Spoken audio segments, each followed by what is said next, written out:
Now to Washington, where today the U.S. Senate took a stand against anti-AAPI hate crimes. By an overwhelming bipartisan vote of 94-1, the chamber passed a measure aimed at shoring up resources to fight anti-Asian crimes that have surged during the pandemic. Senior Washington correspondent Devin Dwyer covered today's vote from Washington and joins us now. Devin, it's not very often that we see such resounding bipartisan action in the Senate these days.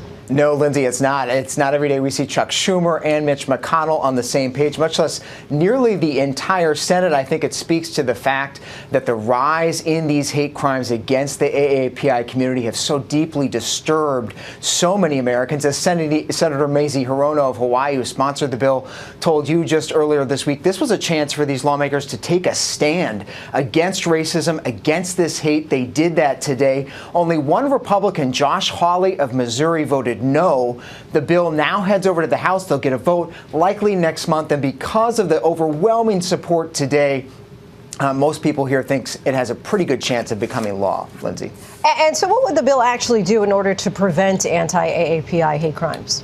Yeah, supporters basically say this does two things. First, it helps law enforcement get a handle on the problem. It would initiate a public education campaign in multiple Asian languages to get members of that community to come forward and to share their stories if they've been victimized.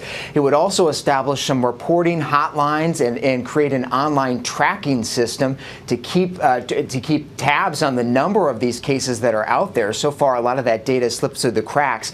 Then the law would also prioritize the investigation and prosecution of these anti-Asian hate crimes. It would create a point person at the Justice Department, give more money to local police to train them to help them identify these cases.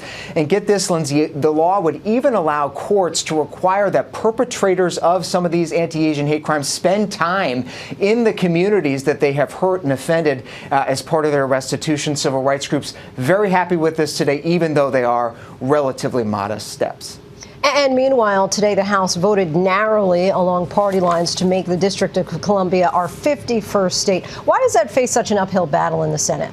Yeah, I mean, now that Democrats control the White House, they control Congress, we have all this momentum around racial justice in this country. Democrats have been excited about this moment for D.C. statehood. They took a big step today. For decades, of course, residents in this city have paid taxes, but they don't have representation in Congress. Of course, D.C. has one of a population that's larger than some small states in this country. It's really, some see this as a justice issue, but the politics on this, Lindsay, are really tough, and they always have been, and they still are. 45 senators support D.C. statehood right now.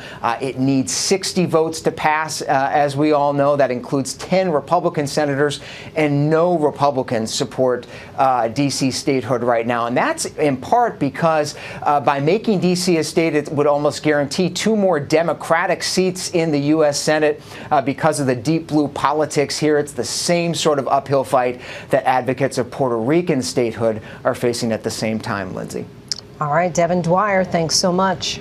Thanks, Lindsay.